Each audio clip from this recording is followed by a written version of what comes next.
Charleston woke slowly that morning, bathed in a kind of golden spring light that made even the cobblestones seem softer.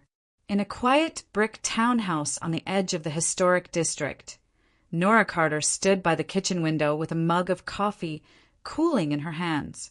The azaleas in the small front garden were in full bloom, but she'd barely noticed them. The silence inside the house had grown too familiar. Nearly 20 years of marriage had passed between her and Thomas. Years stitched together with laughter, routine, and unspoken regrets. Yet the air still felt heavy with everything they had lost. There had been a time, long ago, when they believed a family would come easily. In their late 20s, barely steady in their jobs, they had decided that a child would have to wait. They had plans, careers to build, debts to pay, a life to establish. So when Nora found herself pregnant, fear outweighed joy. She and Thomas agreed they weren't ready, and with his quiet support, she ended the pregnancy. She told herself it was the sensible thing to do. She told herself there would be another chance. But there wasn't. Months later, a doctor's voice turned their future upside down. Complications had left Nora unable to carry a child. The news hollowed her out. What had once been a practical decision became a wound that refused to close. The guilt festered, turning inward, then outward. She fell into waves of depression that swallowed weeks at a time.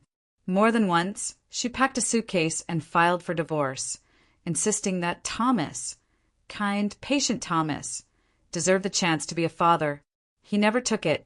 Every time, he tore up the papers, telling her that love wasn't contingent on children. "It's you I want, Nora. You, not some version of a life we don't have." His calm steadiness frustrated her almost as much as it comforted her. She accused him of settling, of pitying her. He never raised his voice. He just stayed. Only once did he leave.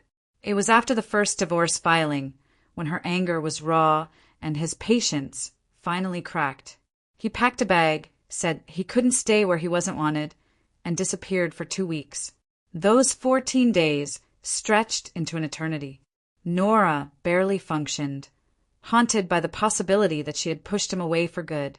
Then, one gray morning he returned, exhausted, hollow-eyed, and more certain than ever that he couldn't live without her.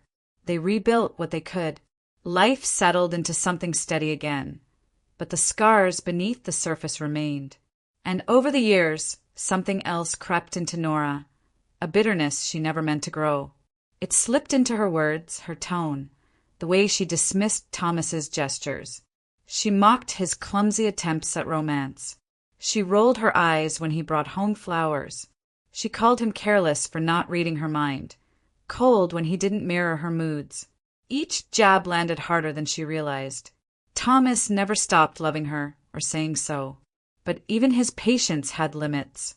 Lately, he begun traveling more for work, long stretches away on projects across the state, always with a text before he left, always with a call when he landed. Nora told herself it was normal. He was a structural engineer. Projects demanded travel. Nothing about his absences seemed unusual.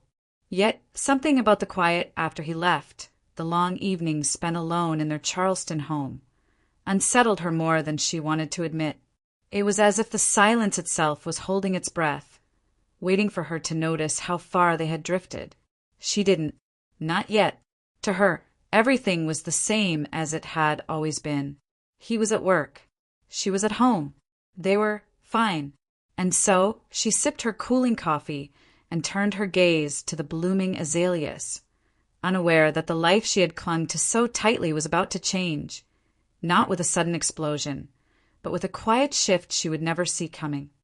The cafe on King Street was buzzing with the usual afternoon crowd.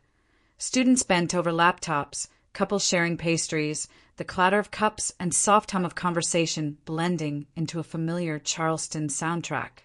Nora stirred the foam on her cappuccino without really tasting it. Across the table, Sandra Hayes watched her with the kind of expression Nora had learned to dread, that steady, assessing look her best friend wore whenever she was about to say something Nora didn't want to hear. "At least the weather's nice," Sandra began lightly, breaking the silence. Perfect day to sit outside. Though I suppose you're too busy waiting for Thomas to call from wherever he is this time. Nora gave a small, dismissive laugh. Columbia. They're inspecting a new site. It's just work. Sandra tilted her head. You ever wonder if it's always just work? The question slipped into the space between them like a stone into still water, sending ripples through Nora's chest. She forced a smile. What are you trying to say? I'm just asking, Sandra replied, her tone deceptively casual. He's gone a lot lately. Longer trips. More often. Doesn't that make you curious? Nora let out a short, incredulous laugh. Curious? About what?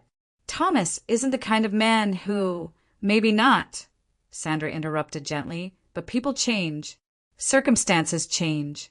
And you, she paused, weighing her words. You haven't made it easy for him, Nora. The word stung more than Nora expected. Excuse me. Sandra set her coffee down and leaned forward. I've watched you two for 20 years. And I love you both, which is why I'm saying this. You treat him like a piece of furniture you assume will always be there. Like he doesn't have feelings that bruise. Nora opened her mouth to argue, but Sandra didn't stop. Remember your birthday 2 years ago? He brought you chrysanthemums because you'd once said you loved them. And what did you say? Of all the flowers I hate, you picked the ones I hate the most. I was joking, Nora muttered. Were you? Sandra asked quietly. Because I saw his face. He tried to hide it, but he was crushed. And that's just one example. What about the jobs you've quit because you were bored? Or the way you snap at him when dinner's late? Or act like he's a disappointment for not being able to read your mind? Nora stared into her cup, her pulse beginning to rise. And then, Sandra continued, you call him selfish because you don't have a child, something that isn't his fault alone. It's like you're punishing him for something neither of you could control. That's not fair, Nora said, her voice sharper than she intended. It's the truth, Sandra said, not backing down. And if you keep treating him like this, one day he's going to stop trying. One day he's not going to come back from one of those business trips. And when that happens, you'll look around and realize you pushed away the one person who never stopped choosing you. The cafe noise seemed to fade beneath the weight of her words. Nora gripped the edge of the table, her chest tight with a mix of anger and something deeper, something she didn't want to name. Why are you even saying this? She asked finally, her voice trembling. Aren't you supposed to be on my side? I am on your side, Sandra said softly. That's why I'm telling you the truth. Because if someone doesn't, you're going to lose him, and you won't even see it coming. Nora pushed her chair back, the leg scraping sharply against the tile. I don't have to listen to this.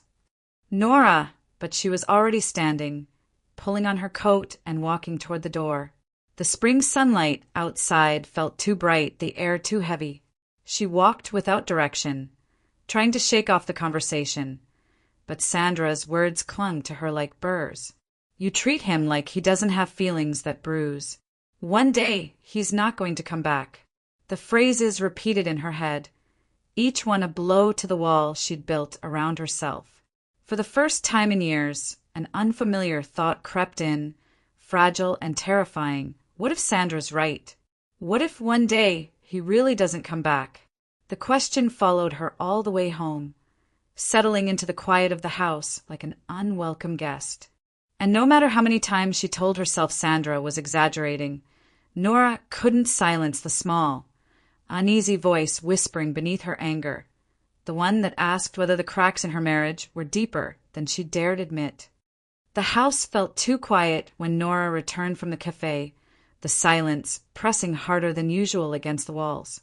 She dropped her bag on the entryway bench and stood there for a moment, replaying every word Sandra had said. It was easier to be angry than to admit the sting of truth, but the anger was already ebbing, replaced by a creeping unease she couldn't name. She poured herself a glass of water, still hearing Sandra's voice. One day, he's not going to come back. Her phone buzzed on the counter. A new message from Thomas. "I'll be home today." Just 4 words. And yet, something inside her shifted.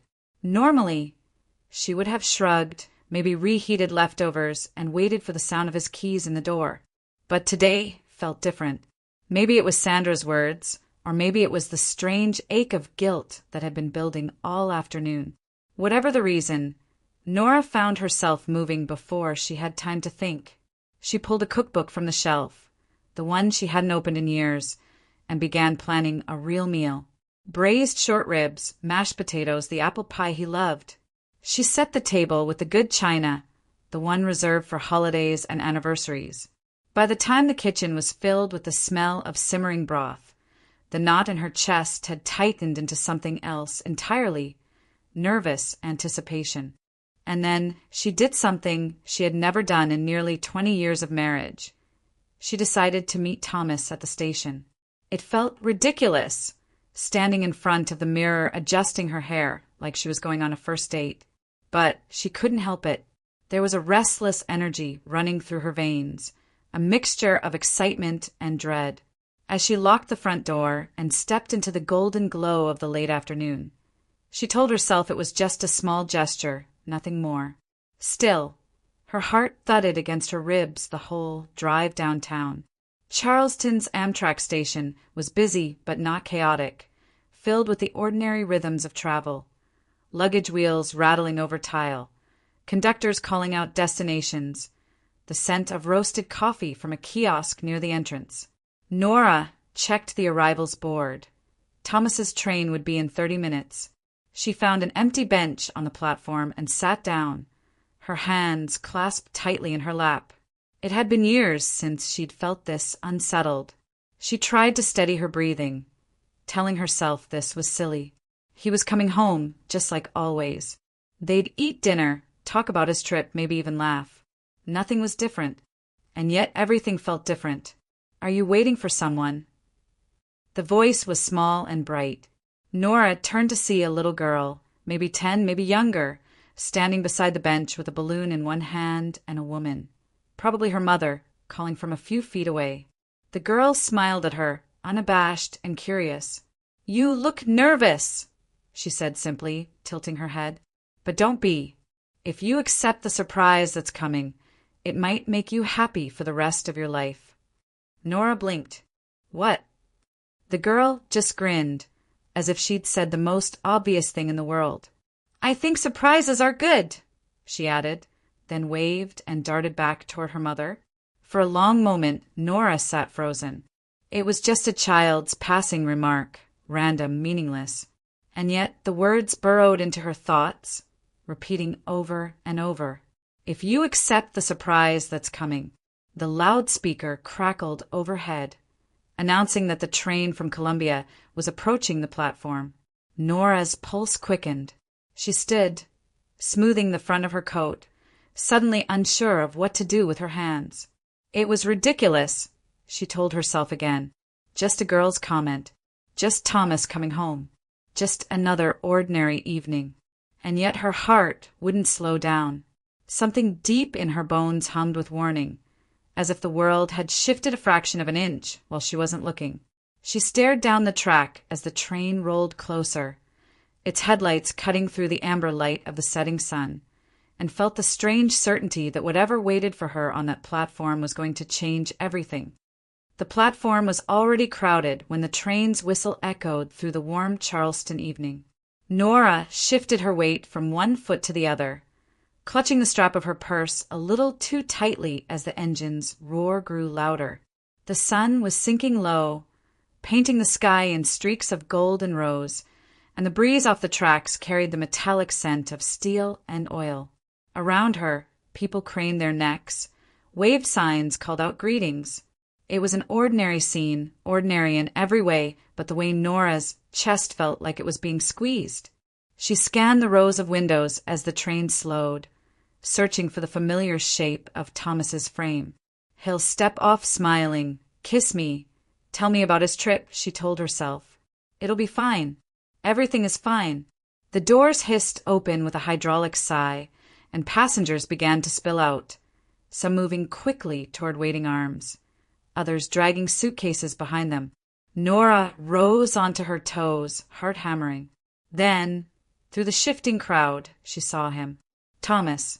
Even from a distance, she would have known him anywhere.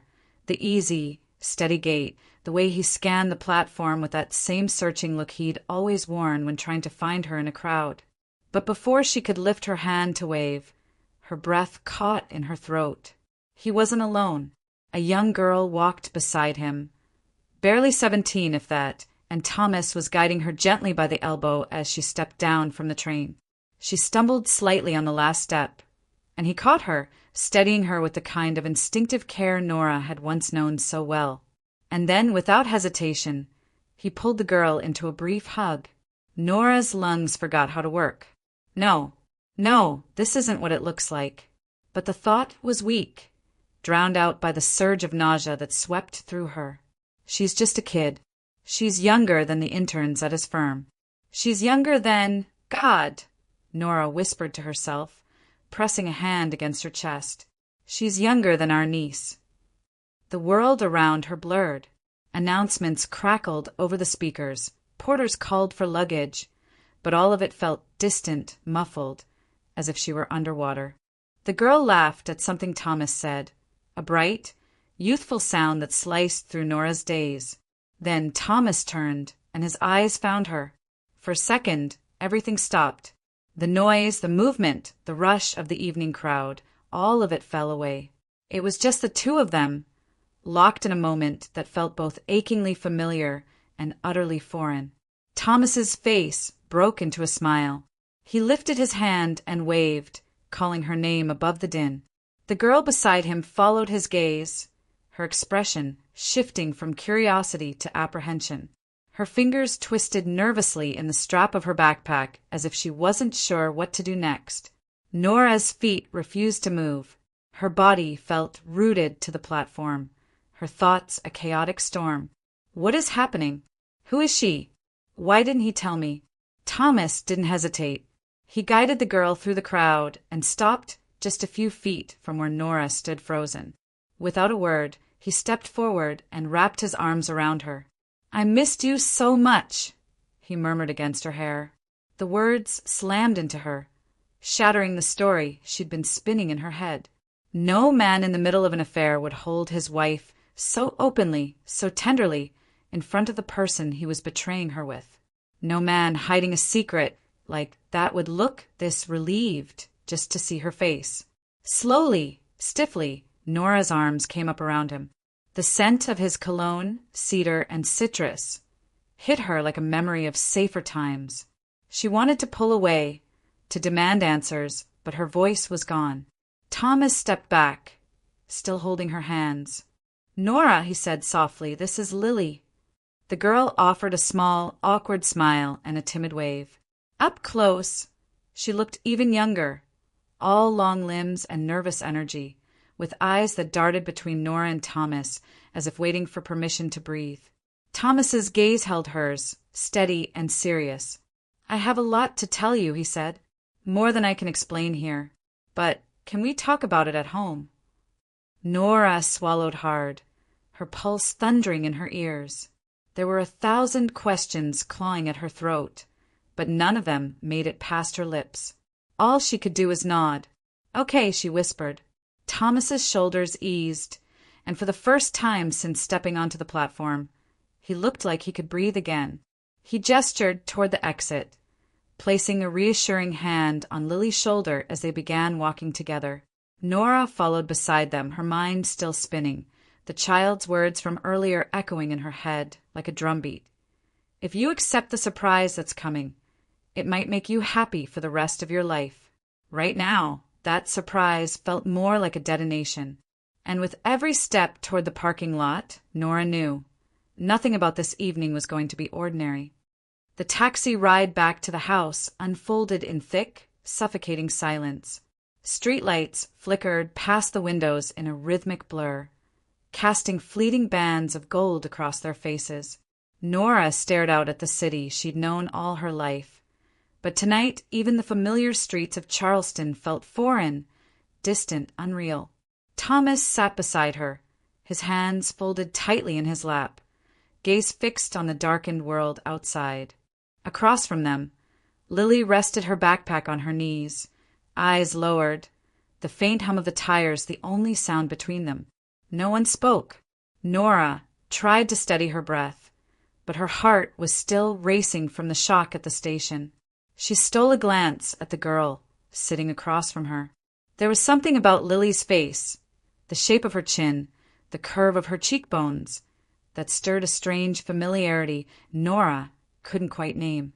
And those eyes, soft, deep brown, the same way Thomas's eyes looked when he was trying to read her mood before speaking. She looked away quickly, pulse tightening. It was ridiculous to speculate, ridiculous to draw lines between features and names. And yet, the thought had already taken root, quietly and stubbornly. Who is she?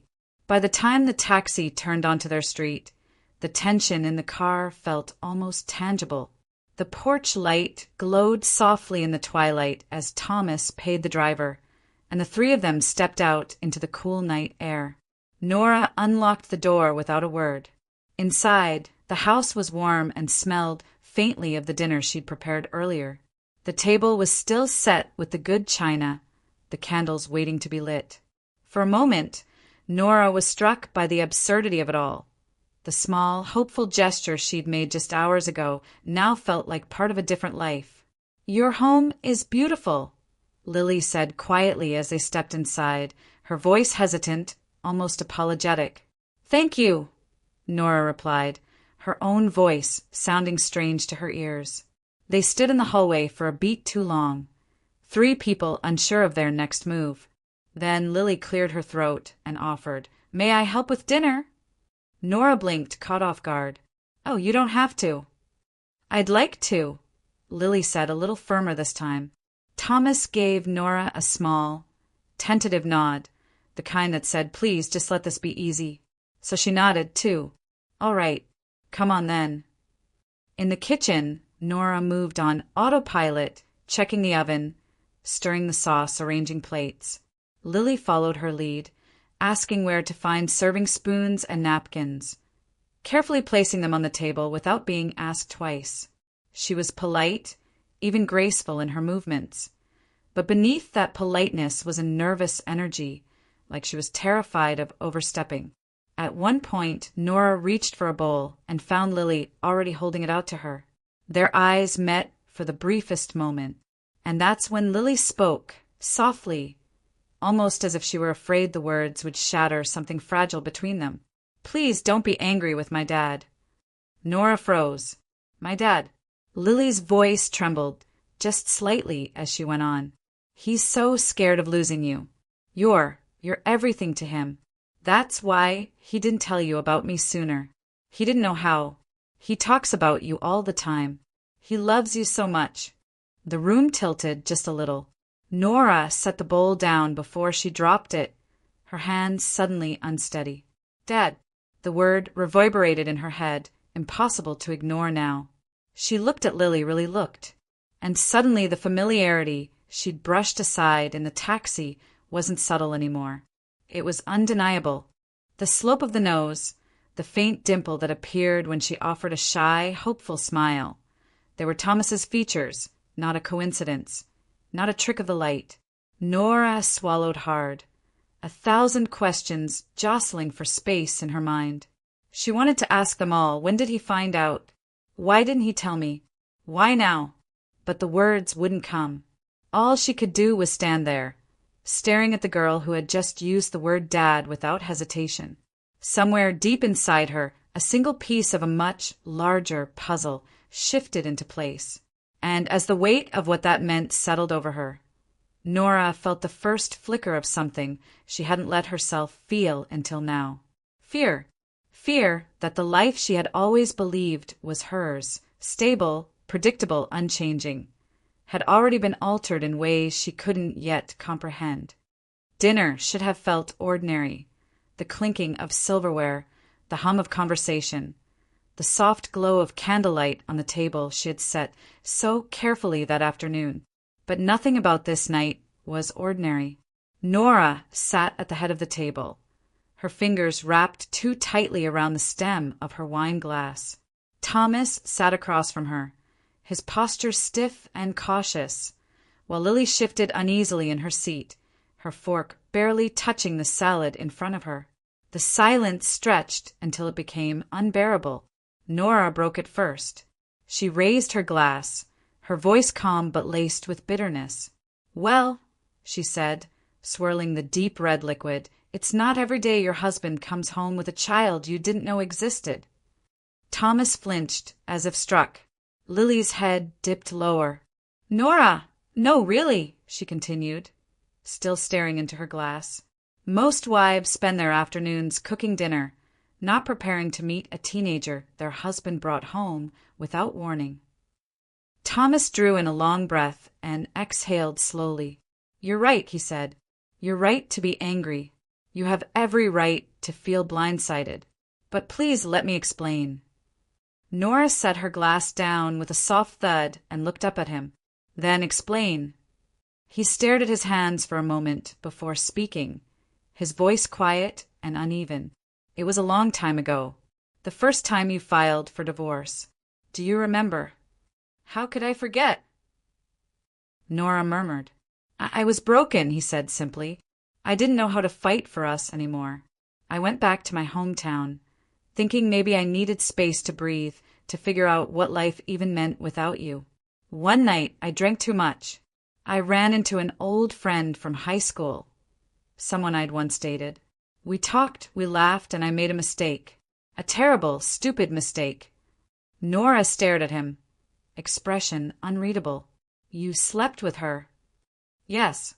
The word hung heavy in the air. "And the next morning, I knew I couldn't stay there. I told her the truth, that I loved you, that I couldn't live without you. And then I left. I came home. I begged you to give us another chance, and somehow you did." Her breath came shallow and sharp. "And you never thought to mention this detail." "She never told me," he said, quickly leaning forward. "Not then. Not for years. I didn't know she was pregnant. I didn't know there was a child." The room fell silent again, except now it pulsed with something heavier: confusion, betrayal, disbelief. Nora's eyes shifted to Lily, who was now staring at her plate, cheeks flushed. "7 years ago," Thomas continued. "She reached out. She told me about Lily. She was sick, cancer. She said she didn't have much time left and thought I deserved to know." He swallowed hard, his voice cracking slightly. "I tried to be part of Lily's life, but she was living with her mother. I respected that. I sent support, I called when I could, but it wasn't the same. Then, 2 years ago, she died." Nora's chest tightened. "And Lily?" "She moved in with her aunt," Thomas said. "She finished school and now she's done. She's 17. She's bright and kind and deserves a chance to know her father." The word father twisted in Nora's gut. "So you decided to bring her here?"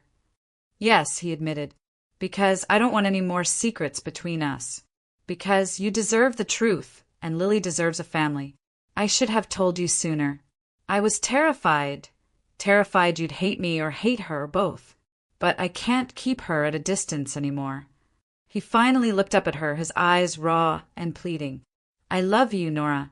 That has never changed. And I love her too. I know how impossible that sounds, but it's the truth. And I don't want to choose between you. I want us, all of us, to try." Nora didn't speak. The room seemed to shrink around her as the weight of his words settled over everything. 17 years, a secret child, a life she'd never known running parallel to her own.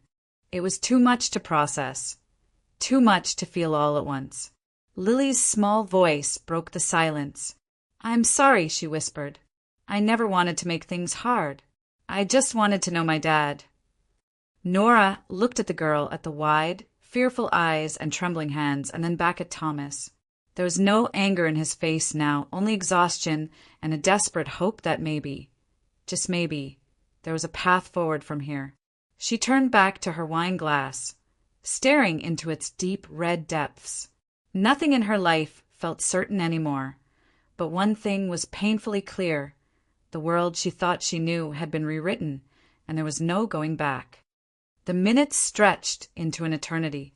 Nora sat in silence at the end of the table, her wine untouched, her fingers tracing slow, absent-minded circles on the stem of the glass. She could feel both pairs of eyes on her, Thomas's steady but anxious gaze and Lily's wide, terrified one, but she couldn't bring herself to meet either. The quiet hummed louder than words, pressing against her from all sides as thought after thought crashed through her mind. Thomas had betrayed her. There was no other word for it. Even if it had been just one night, even if it had happened years ago, even if he hadn't known about the pregnancy, the fact remained that he had broken something sacred between them. And for 17 years, a truth this enormous had existed just beyond the edges of her life. She had every right to rage, every right to scream, and yet anger was not the only thing she felt. Because woven into the betrayal was something far more complicated, the uncomfortable knowledge that she had not been blameless either. The words Sandra had hurled at her in the cafe echoed now with brutal clarity.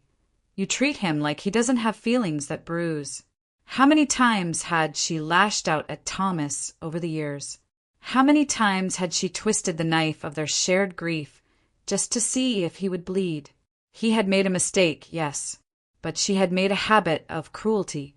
She had spent years pushing him away, telling him he deserved someone else, someone who could give him the life she denied him. And in a moment of weakness, he had stumbled into someone else's arms. That choice had consequences, one of which was now sitting across from her, trembling and small, her fork untouched. Lily wasn't the enemy. She wasn't the cause. She was a consequence. And more importantly, she was a child who had lost her mother and was now terrified of losing the only parent she had left. Nora's eyes lifted slowly. Lily was staring down at her lap, her hands clenched together so tightly her knuckles were white. Her chest rose and fell in shallow breaths, as though she were bracing herself for whatever judgment was coming. And something inside Nora cracked. It wasn't fair to this girl. None of this was her fault. "Lily," Nora said softly, the sound of her own voice startling her. The girl's head shot up, her eyes wide and wet. "Yes, ma'am," she whispered. Nora swallowed, feeling the tightness in her throat ease just a fraction. "I hope," she said, choosing each word with care, "that we can be good friends." For a heartbeat, Lily didn't seem to understand. She blinked at Nora as if the words were in a language she'd never heard before. Then the meaning landed and the dam broke. Tears spilled over as Lily covered her mouth with one trembling hand and let out a sob that was half relief, half disbelief. "Dad was right," she choked between breaths, her words tumbling out in a rush. "He said you were the best person in the world, that you'd understand, that you wouldn't hate me or send me away." Nora's heart twisted as the girl pushed back her chair and rushed around the table. She didn't think. She just moved, catching Lily as the girl threw her arms around her waist. The hug was desperate and clumsy, her small shoulders shaking with sobs. Nora hesitated only for a second before wrapping her own arms around her, holding her close. "Hey," she murmured, her voice breaking. "Hey now, don't cry." Lily clung tighter. "I just want to be part of your life. I don't want to ruin anything." "You're not ruining anything," Nora whispered. "We're going to figure this out. Together." The words felt strange on her tongue. Strange, but right. For the first time that night, the air around the table shifted. The sharp edge of anger dulled, replaced by something gentler. Compassion. Empathy. A fragile beginning of forgiveness. Across the table, Thomas had gone completely still. When Nora looked up, his eyes were bright with tears, his lips parted as though he couldn't quite believe what he was seeing. Nora gave him the smallest nod. Not forgiveness, not yet, but a promise that maybe someday it would come. Lily's sobs began to quiet as she pulled back just enough to look up at Nora's face. "Thank you," she whispered. "Thank you for not hating me." Nora brushed a strand of hair from the girl's damp cheek and shook her head. "There's nothing to hate," she said. "You're just a kid who deserves love. And maybe, if you're willing, we can start there." The tears came back, softer this time, as Lily buried her face against Nora's shoulder. And as Nora held her, she felt the heaviness in her chest shift, just a little, replaced by something she hadn't felt in a long, long time: hope. The night settled quietly over the Carter home, wrapping the old brick townhouse in a soft stillness. Dinner dishes were stacked in the sink, candles on the table had burned down to puddles of wax, and the house smelled faintly of apples and rosemary. In the living room, the three of them sat in a loose circle that felt fragile but real. Thomas on the edge of the couch, Nora in the armchair across from him, and Lily curled up on the rug, her back leaning against Nora's knees like a child who had finally exhaled after holding her breath too long. No one spoke for a while. It was a different kind of silence now, not the suffocating weight that had filled the taxi or the dinner table, but something gentler. Healing had not arrived, not yet, but the storm had passed, and what remained was the delicate quiet that follows a reckoning. Thomas watched the two of them with a look Nora had never seen before, a blend of awe, fear, and overwhelming gratitude. His eyes were rimmed with red, his shoulders hunched as though the confession had stripped him bare, and maybe it had. There was nothing left for him to hide now. When Lily finally drifted off, her breathing slow and even, Thomas moved closer and lowered himself onto the floor beside her. He glanced up at Nora, his expression searching. "I don't have words for this," he whispered. "For what?" she asked softly. "For you. For how strong you are. For not walking out the door tonight and never coming back." Nora exhaled a shaky breath and shook her head. "Strength has nothing to do with it. I'm still angry, Thomas. I probably will be for a while." "I know," he said, "and I'll spend the rest of my life trying to earn your forgiveness. But thank you for giving me the chance." He reached for her hand, tentative and trembling, and when she didn't pull away, his grip tightened just slightly. "Thank you," he said again, voice breaking now, "for showing kindness to her. She's been through so much, and I was terrified you'd hate her. Terrified I'd lose you both." Nora's gaze drifted down to Lily, asleep and peaceful, her cheek pressed against the hem of Nora's sweater. "She's just a girl," Nora murmured. "None of this is her fault. And she deserves a father." Thomas swallowed hard. "And you deserve a husband who never hurt you." "Maybe," Nora said. "But we don't always get perfect, do we?" He shook his head. "No, we don't." She met his eyes then, really met them, and for the first time all evening, they didn't look like adversaries. They looked like two people standing in the wreckage of something they'd both broken, and still choosing to rebuild. "You owe me an apology," she said, her voice steady. "But you also owe your daughter a family. And I think we owe ourselves a chance to try again." Tears spilled silently down Thomas's cheeks as he leaned forward and wrapped his arms around both of them, the woman he had loved for 2 decades and the daughter he had only just begun to know. "Thank you," he whispered into Nora's hair. "I love you so much. I love you both." Nora let herself melt into the embrace. For the first time in years, she didn't feel like she was fighting something. Not Thomas, not their past, not even herself. There was still pain, and there would be hard days ahead. Forgiveness wasn't a single act, but a long, winding road. But sitting there in the quiet glow of the living room, with Thomas's arms around her and Lily breathing softly against her side, she realized something she had forgotten long ago. Love was never about perfection. It wasn't about spotless trust or unbroken promises. It was about the choice to stay, to keep showing up, to keep trying, even when the cracks were deep and the road was steep. It was about taking the shards of what once was and, together, building something new from the pieces. She didn't know what their future would look like, but she knew this much: they were still a family. Maybe a different one than she had once imagined, maybe one forged in heartbreak and patched with forgiveness, but a family nonetheless. And for the first time in a very long time, that felt like enough. Spring melted into summer, and with it, the sharp edges of that night began to soften. Life in the Carter home did not transform overnight. There were awkward silences and difficult conversations, moments when the past hung heavy over the dinner table or surfaced in Nora's dreams. But slowly, steadily, something new began to take root. Thomas cut back on his travel, refusing long projects that would keep him away for weeks at a time. "I've spent too many years missing moments. I can't get back," he said one morning as he poured coffee, and Nora believed him. He came home earlier, helped with dinner, lingered in the kitchen to wash dishes while humming quietly to himself.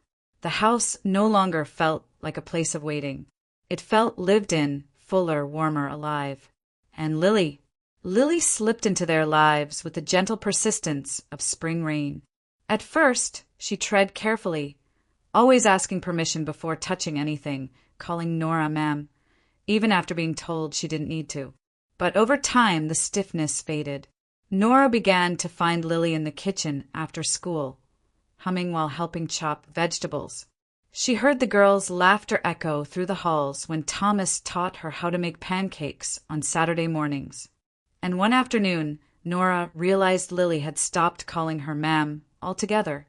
They built a rhythm together, dinners around the table where conversation flowed more easily, evenings spent at the local theater, Saturday walks through the Charleston waterfront where Lily would excitedly point out every dog they passed. On Sundays, they started a new tradition: family photos. At first, Lily was shy about being in them, but soon she was the one dragging them into frame, demanding just one more shot. The first photo that truly felt like theirs was taken on a breezy June evening in front of the old oak tree in the park. Thomas stood behind them, arms wrapped around both Nora and Lily, who leaned into Nora's side, smiling wide and unguarded. When Nora looked at that picture later, she was startled by the expression on her own face, not forced, not polite, but genuinely, quietly happy. Each small moment stitched them closer together. The hurt hadn't vanished, but it no longer defined the space between them. Instead, there was laughter where there had once been silence, connection where there had been distance. Nora and Lily began sharing secrets over late-night cocoa, and Nora found herself thinking of her as our daughter long before she ever said the words out loud. One evening, a soft summer rain pattered against the windows as the three of them curled up on the living room sofa, a movie flickering on the screen. Lily had fallen asleep with her head on Nora's shoulder, and Thomas's arm was draped around them both. The world outside was quiet. Just the rain, the glow of the lamp, the steady rhythm of Lily's breathing. Nora stared at the girl's sleeping face, then at Thomas, who was watching them both with a small, contented smile. And in that moment, something deep inside her settled. They had walked through fire to get here. They had broken and bled and nearly lost everything. But they had chosen to stay, chosen to fight, chosen to build something new from the ashes of what was. "We can't change the past," she thought, brushing a strand of hair from Lily's forehead. "But we can decide how the story ends." And in her heart, she knew this story would not end with betrayal. It would not be defined by a single night of weakness or years of unspoken pain. It would be rewritten as something else entirely, a beginning, a family. As the credits rolled and the rain fell steady outside, Nora leaned her head against Thomas's shoulder and let her eyes drift closed. The past was still part of her and always would be, but it no longer held her captive. What mattered now was this: the warmth pressed against her on both sides, the home they had built together, the love that had survived the breaking. And as she drifted toward sleep, Nora understood that the most beautiful stories don't erase the scars. They grow around them.